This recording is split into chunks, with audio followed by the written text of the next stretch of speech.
Olá, Mato Grosso! Olá, Goiás! Nós estamos de volta para uma entrevista exclusiva com o governador Ronaldo Caiado, do União Brasil. Ele é pré-candidato à presidência da República e é sobre esse assunto que nós vamos falar aqui hoje e debater um pouquinho do Brasil e também de Mato Grosso e, claro, falar um pouco do estado de Goiás, que é onde ele governa neste momento. Governador, primeiramente, seja muito bem-vindo aqui à nossa entrevista. É um prazer enorme receber. Desde já agradecemos a oportunidade de conversar um pouquinho para debater do Brasil, política e também segurança pública, que não pode faltar nesse nosso bate-papo.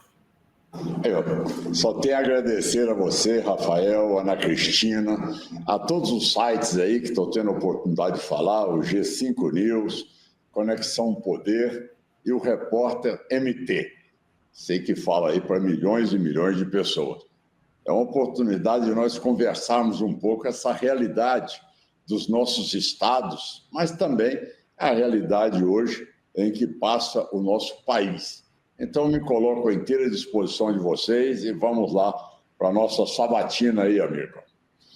Bom, governador, eu vou começar falando do início, porque o senhor já foi deputado federal, já foi senador, governador do estado, mas também já foi pré-candidato à presidência da República em 1989. Era uma outra realidade, o Brasil vivia um outro momento, mas eu gostaria de perguntar o que hoje o pré-candidato à presidência da República, Ronaldo Caiado, tem a ver com aquele pré-candidato à presidência da República em 1989. Primeiro, eu diria a você que mantive minha coerência de vida. Aquele momento em que eu fui candidato a presidente da República, em 1989, poucas pessoas tinham a coragem de defender o produtor rural, a livre iniciativa, o direito à propriedade, Rafael.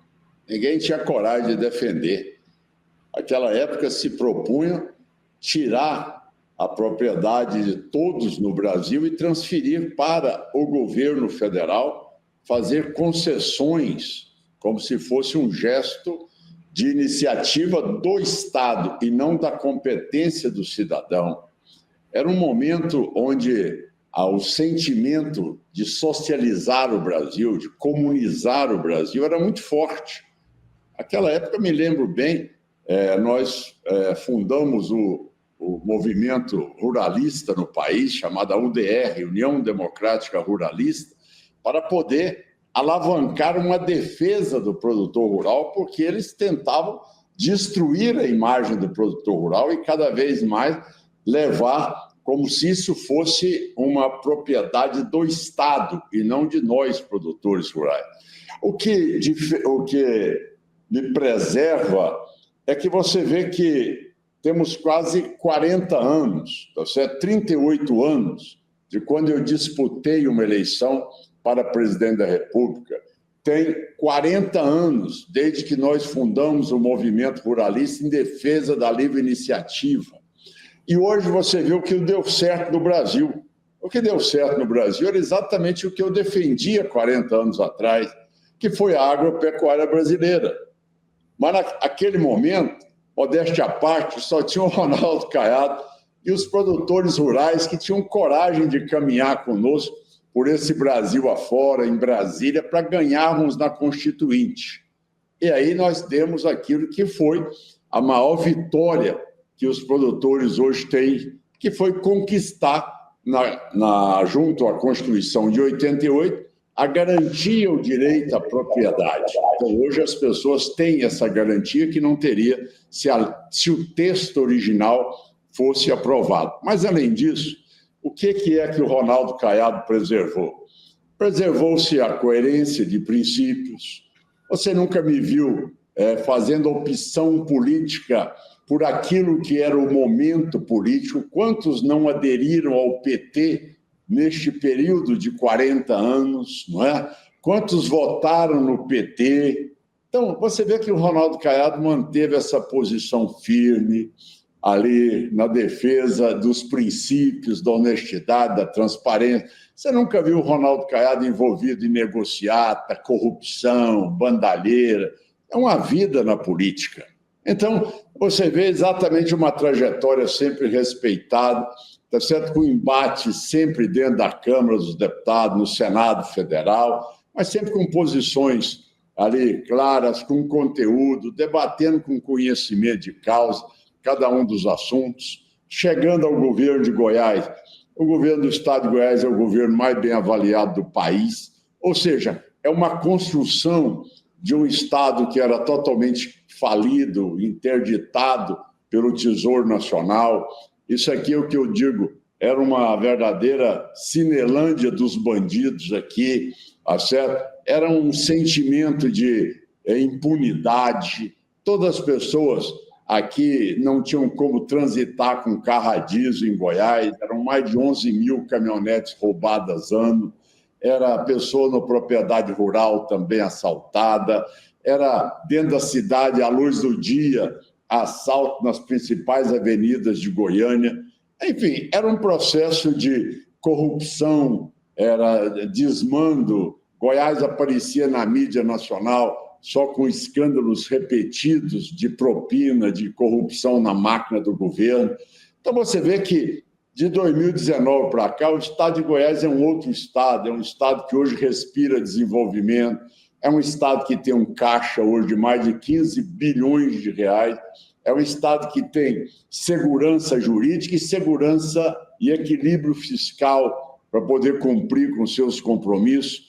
E hoje você vê a revolução que fizemos na educação no estado de Goiás, na segurança pública, ao mesmo tempo na saúde, regionalizando a saúde no interior do estado, levando hospitais de média e alta complexidade para o interior do estado de Goiás e, ao mesmo tempo, um programa, ou seja, programas sociais que fez com que nós revertêssemos aquele percentual de pessoas na pobreza e na extrema pobreza, incluindo essas pessoas na sua renda própria, ou seja, diminuiu o número de Bolsa Família, a condição de Bolsa Família, entende?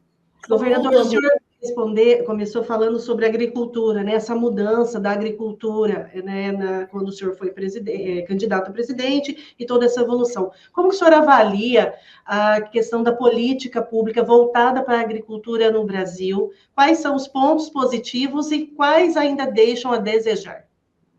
Bom, primeiro, Ana Cristina, você sabe que nós não temos nenhuma política de governo. As que nós tivemos até hoje, fomos nós que construímos no Congresso Nacional. Certo? Se você lembrar do tempo da securitização, onde o cidadão contratava a compra de um trator, no final devia 10 tratores, certo?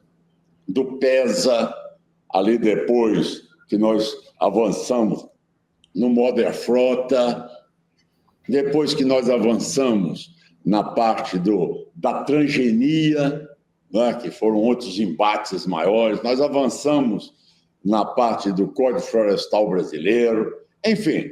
Então, esses avanços, eles foram obtidos dentro também de um trabalho da frente parlamentar. Mas existem pontos que são vitais para nós. Posso dizer a você, por exemplo, a carência que tem o Mato Grosso, que é o estado que é hoje... atingiu hoje um nível de produção agropecuária hoje que nós não teremos outro para acompanhar o Mato Grosso. Ou seja, o Mato Grosso hoje deve extrapolar 120 milhões de toneladas de grãos, certo? É um estado que tem um potencial, até porque territorialmente também é maior do que nós. Mas vamos lá, o que é a carência nossa hoje? Primeiro, nós temos uma política que sempre foi a luta nossa por 5 anos, de um plano agrícola que você não fique apenas vinculado a um ano, mas sim aquilo que se deseja em qualquer país hoje que não tem a safra do Brasil, como são os países na Europa, como é os Estados Unidos. Você tem um plano agrícola de 5 anos, você tem uma projeção para os próximos 5 anos. O segundo ponto, este sim, é exatamente a nossa seguro rural. Desde que eu era governador, desde que eu era deputado federal, essa luta nossa. Nós aprovávamos no orçamento o valor para o seguro agrícola e no momento que o governo colocava o orçamento em prática, eles contingenciavam, quer dizer, bloqueavam aquela verba, excluía aquela verba de poder ser repassada ao produtor. E o terceiro ponto, que é extremamente vulnerável a nós, aí do Centro-Oeste, incluiria todos nós, tá certo? Todos os estados que compõem o Centro-Oeste brasileiro, é a falta de logística, de infraestrutura. Você vê que tem uma rodovia, agora há pouco eu estava falando com o Mauro Mendes, que ele foi obrigado a tirar do governo federal e passar para o Mato Grosso para vocês mesmos fazerem ali a viabilização dessa rodovia, que é uma radial federal. Ou seja, nós não temos hoje a infraestrutura de ferrovias hoje nos nossos estados, tá certo? Começa-se, Goiás tem uma ferrovia norte-sul, tá certo? E que tem agora uma expansão que vai da ferrovia da integração do Centro-Oeste até ao Mato Grosso. Mas isso tudo é muito lento e sem menor celeridade por parte do governo federal e também com a burocracia, que passa a ser sempre uma desculpa para não avançar nas obras nossas, nos nossos estados. Então, você não tem uma política hoje de armazenamento também nas propriedades rurais. Propriedades hoje no Mato Grosso e em Goiás são propriedades de produção de volume altíssimo, que se tivesse uma linha de crédito também teria ali os seus sacadores, a estocagem desse produto, não é? Então, são essas as carências imediatas, além de uma falta de crédito com taxa de juros exorbitantes que nós estamos vivendo nos dias de hoje, aonde no final, tá certo, de você contratar um crédito agrícola aí, ele vai num patamar, dependendo do nível do produtor rural, e muitos deles aí chegando a quase 20% ao ano. Então, é algo que limita a capacidade e aumenta o risco do produtor. Então, eu diria a você que ainda tem muito para poder atender uma classe, que vocês devem ter visto, o primeiro trimestre agora, fechando a economia do Brasil, o único setor que sustentou o acréscimo aí do PIB brasileiro foi exatamente a agropecuária, com mais de 12% de aumento. Então, isso deu um aumento no PIB do país de mais de 1,5%. Governador, a gente está falando do campo e não poderia deixar de falar sobre o MST, as invasões de terra. O senhor fez um trabalho em Goiás onde não há invasões de terra mais desde que o senhor começou a governar. Só que no Brasil é muito mais complexo você conseguir controlar isso num estado como o Brasil, muito grande. Como o senhor pretende fazer isso caso seja eleito presidente, por exemplo? E governador, já que o poder de polícia é dos estados. E só acrescentando o que o Rafa disse, aqui em Mato Grosso, por exemplo, o comandante da Polícia Militar no estado comentou que as facções estariam também invadindo territórios para domínio. Então, tem aí várias invasões vindas de frentes diferentes. Bom, sem dúvida alguma, você é de convir que este assunto, Goiás e Mato Grosso, e também alguns estados que estão tomando medidas mais enérgicas, tá certo? O setor de inteligência das nossas polícias conseguem identificar, e com isso nós temos o tratamento preventivo, Rafael, e nós conseguimos fazer com que antes que a pessoa queira se instalar em alguma pretensão de promover uma invasão, a polícia já chega no sentido de realmente impedi-los de poder ocupar qualquer propriedade. E também, no estado de Goiás, nós aprovamos uma lei aqui para que as pessoas que muitas vezes tentam agredir o direito de propriedade, fazendo instalações de acampamentos nas rodovias ali, que são áreas de propriedade do Estado, para ficar ali tumultuando criando um verdadeiro processo de inquietação à propriedade, matando animais, cortando cerca de arame, enfim, esse distúrbio que eles realmente sabem promover dentro daquela cultura do PT de realmente querer desestabilizar a propriedade rural, querer invadir o que está pronto, na verdade. Trabalhar mesmo eles não querem, mas invadir o que está pronto, aí são professores catedráticos nisso. Então, com esta lei, tá certo? Nós, além de retirarmos as pessoas aqui em Goiás, essas pessoas que são os líderes, eles são encaminhados à delegacia de polícia e aí também já tem uma pena para eles cumprirem. Então, nós já criminalizamos também essas ocupações laterais de propriedades rurais. Nós não tivemos mais invasão de propriedade, porque a eficiência da polícia ela tem sido capaz de poder antecipar o fato. Você me diz aí, Ana Cristina, que tem também uma outra modalidade, que a PM aí do Mato Grosso, que é extremamente eficiente e que nós temos, não sei se vocês sabem, nós temos aqui um convênio entre as polícias de Goiás e a polícia do Mato Grosso do Sul e do Distrito Federal, que nós não precisamos pedir autorização.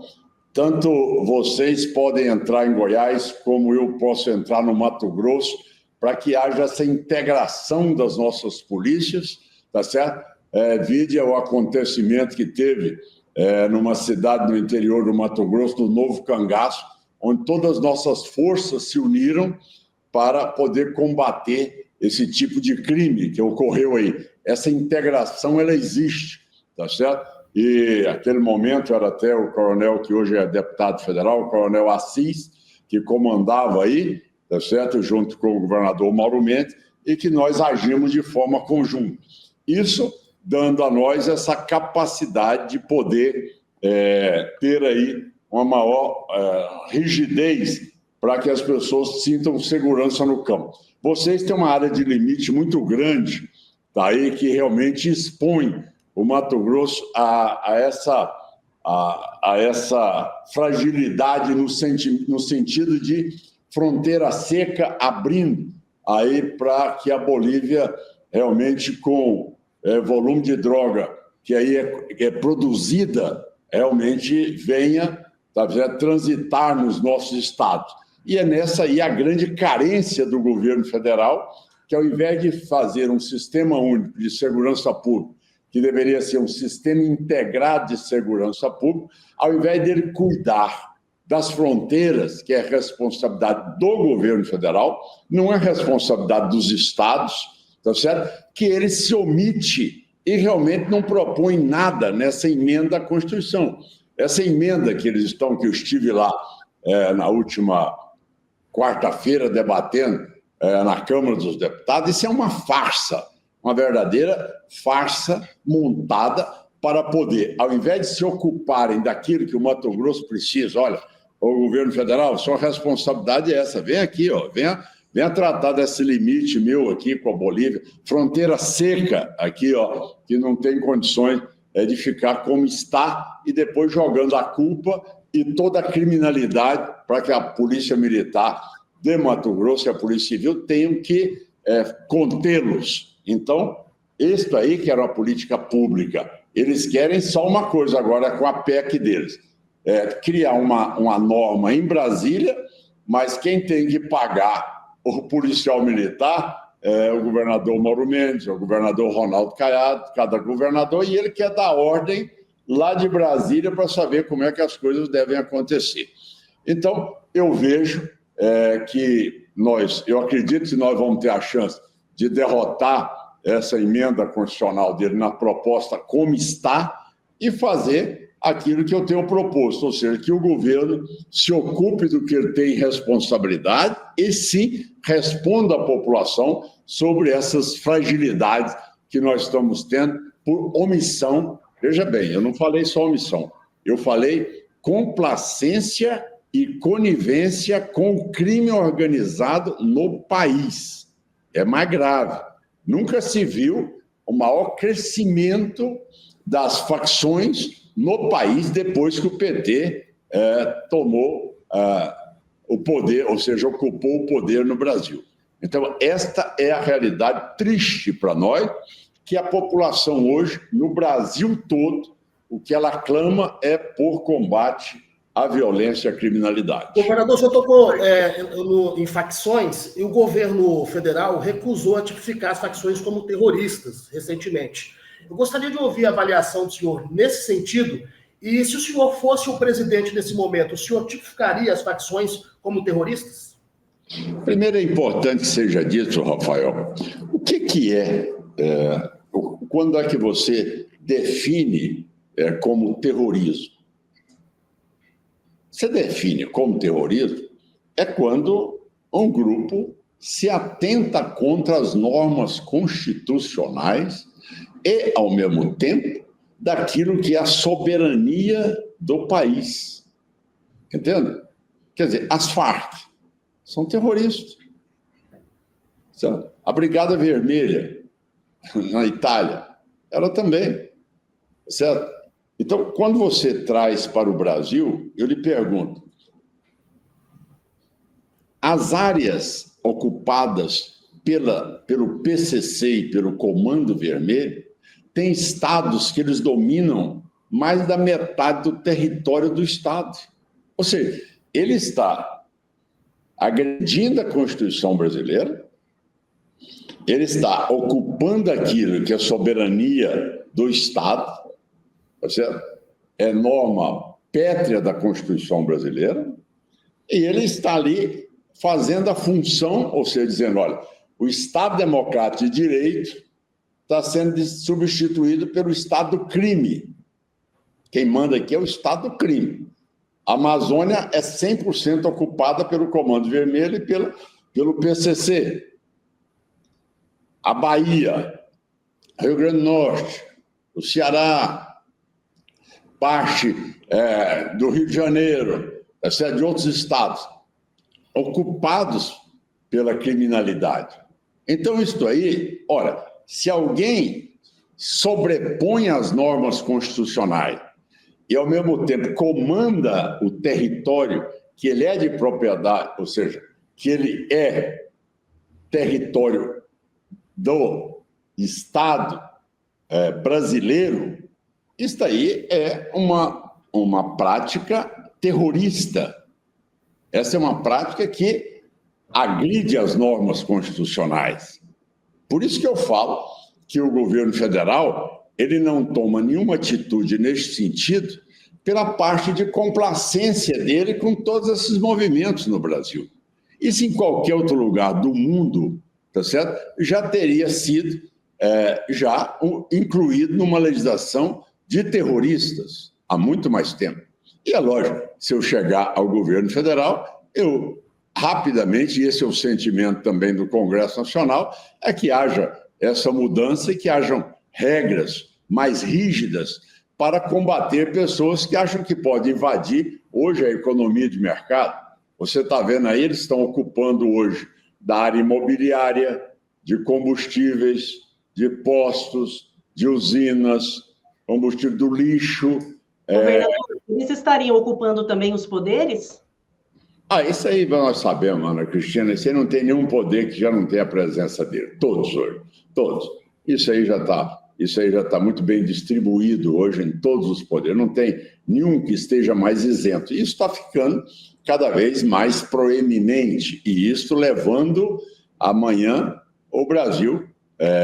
Veja bem, se nós tivéssemos mais um período alongado do PT no governo do país, é lógico que nós chegaríamos num momento que eles querem se assemelhar muito ao processo instalado na Venezuela. Isso é sem dúvida alguma, né? A Venezuela foi ocupada exatamente por esse avanço do narcotráfico, mas aquilo que eles chamam de coletivos, que são aqueles milicianos cubanos que ocuparam ali, hoje amedrontam toda a população venezuelana. É exatamente o sentimento do PT em relação ao Brasil. Eles querem, de toda forma, fazer um Estado único, unitário, ou seja, eles querem cada vez mais diminuir o poder dos estados e concentrar cada vez mais poder na União.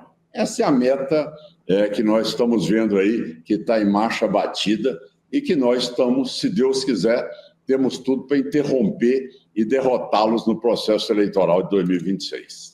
E nesse processo eleitoral, governador, qual seria uma composição viável? Porque a União, ele é um partido aqui, por exemplo, Mato Grosso, de centro, e possivelmente aqui no nosso cenário nós teremos o candidato de esquerda, candidato de direita, e aí essa composição, temos aí movimentos de que o senhor também teria esse apoio da direita, mas nesse cenário nacional, da direita que eu digo, indicado pelo ex-presidente Bolsonaro, mas aí nesse cenário nacional, qual seria a composição ideal? O senhor já visualiza, lógico, os diálogos já começaram para esse êxito?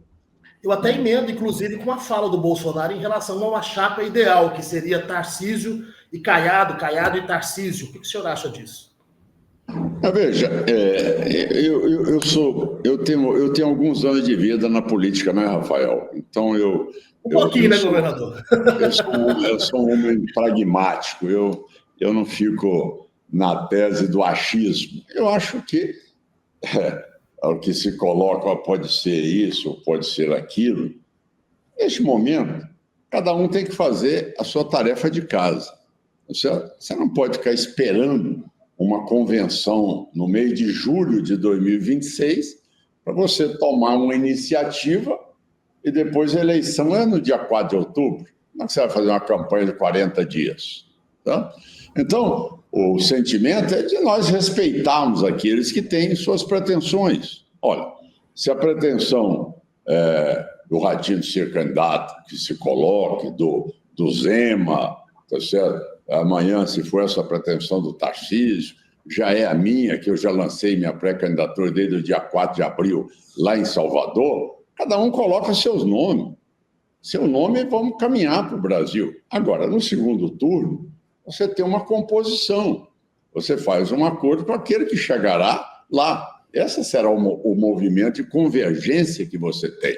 Agora, se você colocar um candidato único no primeiro turno, para enfrentar o Lula com a máquina de governo que ele tem, com as medidas irresponsáveis que está tomando, tá certo? É lógico que ele tem muito mais capacidade, já que não tem nenhum candidato, tá certo? Hoje que tem a mesma capilaridade do Bolsonaro, certo? Então, todos nós temos que trabalhar muito para sermos conhecidos no Brasil, para dizer, olha, se você for conhecido, você realmente está angariando o apoio das pessoas ou não?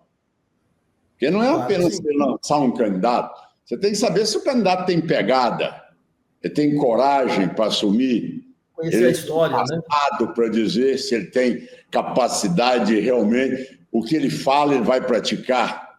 Tá certo? Se ele vai ter coragem de combater o crime no Brasil, você vai ter coragem de fazer as reformas necessárias para o Brasil poder crescer, poder fazer uma reforma administrativa, poder dar viabilidade para que os jovens empreendedores tenham perspectiva no Brasil, fazer com que se implante o presidencialismo no Brasil e não fique essa desordem institucional que está hoje. Você não sabe se quem manda é a Câmara ou o Senado, só que o presidente não manda nada, certo? É um governo que já esgotou o seu prazo de validade, essa é a verdade.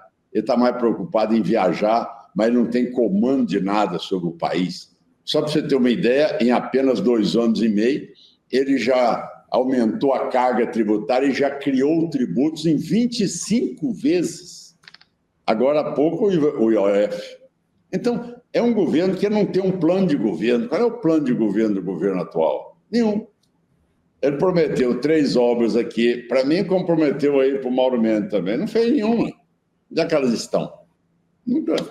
Estão na nuvem, entendeu? Elas estão na nuvem, nunca chegaram em Goiás, nunca chegaram no Mato Grosso. Então, essa situação, Rafael, que nós precisamos de saber que não é apenas eleger um presidente da República, tá certo? é você saber se este presidente ele terá condições morais, ele terá coragem pessoal para poder mudar a prática política no país e combater a criminalidade, trazer a paz, como nós trouxemos em Goiás, e o Estado cresceu num todo, e hoje é o Estado mais bem avaliado do Brasil.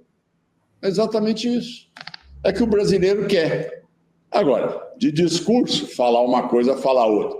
Aí, eu não estou caminhando no Brasil para falar, estou dizendo o seguinte, olha, o que eu estou dizendo aqui, eu fiz no meu Estado. Está ali. Você quer ir lá ver? Vai lá ver. Você quer ver o que eu fiz na educação? Está lá. Quer ver o que eu estou fazendo hoje na segurança? Está lá. Quer ver o que eu estou fazendo na saúde, programa social, rodovias, enfim, infraestrutura? Vai lá, que eu tenho para te mostrar o que eu estou falando aqui. O que falta no Brasil é comando. Se é presidencialista, o sistema, ele não pode ser um presidente amorfo, um presidente totalmente desconectado da realidade da crise que o Brasil vive. Ana. Governador, eu já posso encaminhando as perguntas, né? Porque eu fico só um pouco preocupada com o tempo do senhor. Nós estamos chegando no final já, então vamos dar uma aceleradinha aqui. Tá. O senhor apresenta nas suas redes sociais diversas obras entregues. Recentemente, o senhor também trouxe a questão da inteligência artificial e trouxe muitos pioneirismos aí de Goiás. Entre eles, qual o senhor destacaria? Assim, o Estado é pioneiro, ele está sendo diferenciado nesse aspecto. São vários, mas que o senhor poderia aqui nos trazer, que poderia ser exemplo e implementado em todo o país, considerando as diferenças sociais, culturais que nós temos no Brasil. Veja, primeiro, este assunto não é apenas uma lei. Desde que eu cheguei ao governo, nós estruturamos o Estado. Você sabe, Goiás foi o primeiro Estado a ter um curso de inteligência artificial na faculdade. Então, nós somos o primeiro Estado a formar pessoas na área de inteligência artificial. Junto a isso, no ano de 2019 ainda, nós criamos um centro de excelência em inteligência artificial. Então, esse centro já trabalha com esses dados e aí construímos também um hub digital que já funciona em Goiás, tá certo? E junto com o CEA, que é o Centro de Excelência e Inteligência, junto à faculdade. Então, nós temos tudo isso, tá certo? Junto com a Campus Party, que todos os anos fez aqui as suas ações junto a todos os pesquisadores, jovens, enfim, todo o pessoal da parte de TI, enfim. Então, já tem esse processo sendo levado adiante até agora. Bom, quando chegou agora, o que é que nós vimos? Nós vimos, Ana Cristina, que o Brasil não conseguiu, até hoje, produzir uma legislação que pudesse ser um marco regulatório da inteligência artificial. Pelo contrário, ele vem com um projeto de lei, que é um projeto de lei que é uma meia-cópia da legislação europeia, que é uma legislação retrógrada, que realmente não avança em nada, desprezando a legislação americana, a legislação asiática, onde eles aqui tentam, a legislação brasileira, ela caminha para o lado seguinte, de cada vez mais criar dificuldades ou tentar criminalizar se você evolui amanhã uma plataforma sua, se amanhã essa plataforma teve, tá certo, um uso indevido dela, ao invés da pessoa punir quem fez o uso indevido, ele quer punir você que foi autora do desenvolvimento daquela área específica, daquela plataforma com seus dados aí de inteligência artificial que você criou. Então, o que Goiás fez foi exatamente com a consulta pública, que já tem um ano, junto também com a Agência Nacional de Internet, tá certo? A fazer com que nós, com esses dados todos coletados, trouxemos boas cabeças, ouvimos também bons exemplos, principalmente quando estivemos agora na Índia, e o Estado de Goiás tem uma lei que é uma lei extremamente moderna, onde nós temos um modelo de inteligência artificial aberto e, ao mesmo tempo, cooperativo. Ao ser aberto, ele lança, tá certo? A sua plataforma, aí você vai desenvolvendo com ela. Eu não fecho ela não é propriedade do Estado. Eu dou oportunidade para outros irem. E, ao mesmo tempo, o nosso hub digital em Goiás tem uma estrutura enorme, tá certo? De computadores, para que os jovens também venham testar os seus startups aqui dentro e dar condições de desenvolver aquilo que eles dão conta de desenvolver.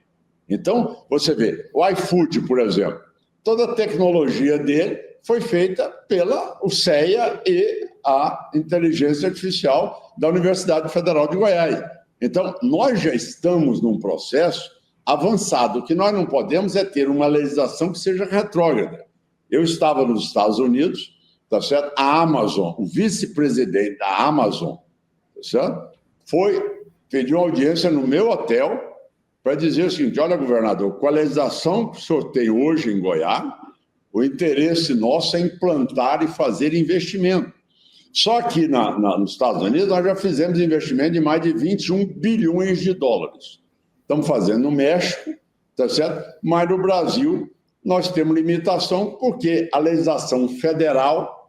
Eu falei, olha, mas aí se você está lá em Goiás, você fique tranquilo, porque neste ponto nós temos o direito concorrente pela Constituição Federal e o senhor estará cobertado de tudo isso que está aqui na legislação. Além de motivarmos também, incluirmos na grade curricular dos nossos alunos a inteligência artificial, apresentarmos a ele que nós avançamos em biometano e que temos combustível, tá certo, renovável para manter o consumo de energia do data center e temos a condição de fornecer também água em abundância para que eles possam montar aqui as suas estruturas. Então, tudo isso, Ana Cristina, vai criando um sentimento que eu criei no Estado de Goiás, é de nós avançarmos. Nossos jovens querem isso, querem ter essa oportunidade, quer ter do Estado ajudá-los e não querer dizer que inteligência artificial